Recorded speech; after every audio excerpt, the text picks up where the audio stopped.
تموج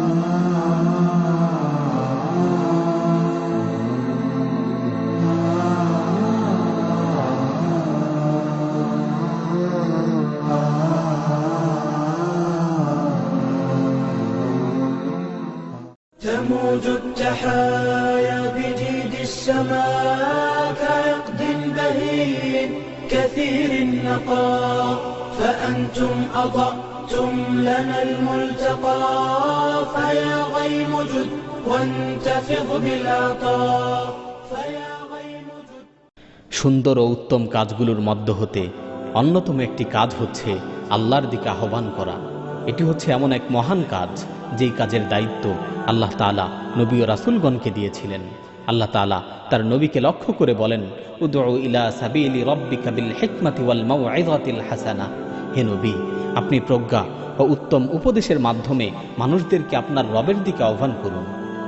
এই কাজের চেয়ে উত্তম কাজ আর কি হতে পারে যে আমরা মানুষদেরকে আল্লাহর দিকে আহ্বান করব, মানুষদেরকে মানুষের দাসত্ব থেকে মুক্ত করে আল্লাহর দাসত্বের দিকে, আল্লাহর গোলামির দিকে, আল্লাহর ইবাদতের দিকে ফিরিয়ে আনব। পথহারা মানুষদেরকে সঠিক পথের সন্ধান দিব, গুনায় নিমজ্জিতদের হেদায়েতের পথ দেখাবো। আল্লাহ তাআলা পবিত্র কালামে মাজিদে ইরশাদ করেন, ওমান আহসানু কাওলাম মিম্মান দাআ ইলাল্লাহ ওয়া আমিলা সালিহা ওয়া ক্বালা ইন্নানী মিনাল মুসলিমিন।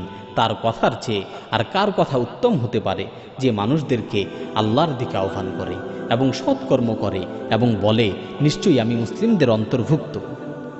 হাদিসের মধ্যে দাওয়াতের অনেক ফজিলত বর্ণিত হয়েছে। খায়বারের যুদ্ধের দিন রাসূল সাল্লাল্লাহু আলাইহি ওয়াসাল্লাম আলী রাদিয়াল্লাহু তাআলা আনহুকে লক্ষ্য করে বলেছিলেন, লা আইয়াহদিয়াল্লাহু বিকা রাজুলান ওয়াহিদান খায়রুন লাকা মিন হুমুরিন নিআম। তোমার মাধ্যমে যদি আল্লাহ তাআলা একজন লোককেও হেদায়েত দেয় তাহলে এটা তোমার জন্য লাল উট অপেক্ষা অধিক উত্তম। অন্য হাদিসের মধ্যে বর্ণিত হয়েছে, মান দাআ ইলা হুদা কানা লাহু মিনাল আজরি মিসলা উজুরি মান তাবিআহু লা ইয়ানকুসু যালিকা মিন উজুরিহিম শাইআ।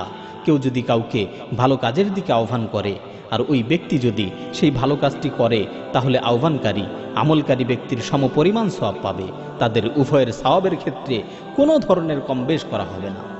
অর্থাৎ আপনার দাওয়াতের মাধ্যমে যদি কেউ ইসলামে প্রবেশ করে তাহলে সে ইসলাম গ্রহণ করার পর যত আমল করবে, যত নেক আমল করবে, সব আমলের সমপরিমাণ সওয়াব আপনার আমল নামায়ও লিপিবদ্ধ হবে। মনে করুন কেউ নামাজ পড়তো না, আপনার দাওয়াতের কারণে সে নামাজি হলো, তাহলে মনে রাখবেন সে জীবনে যত রাকাত নামাজ পড়বে তত রাকাত নামাজের সওয়াব আপনার আমল নামায় লিপিবদ্ধ হবে।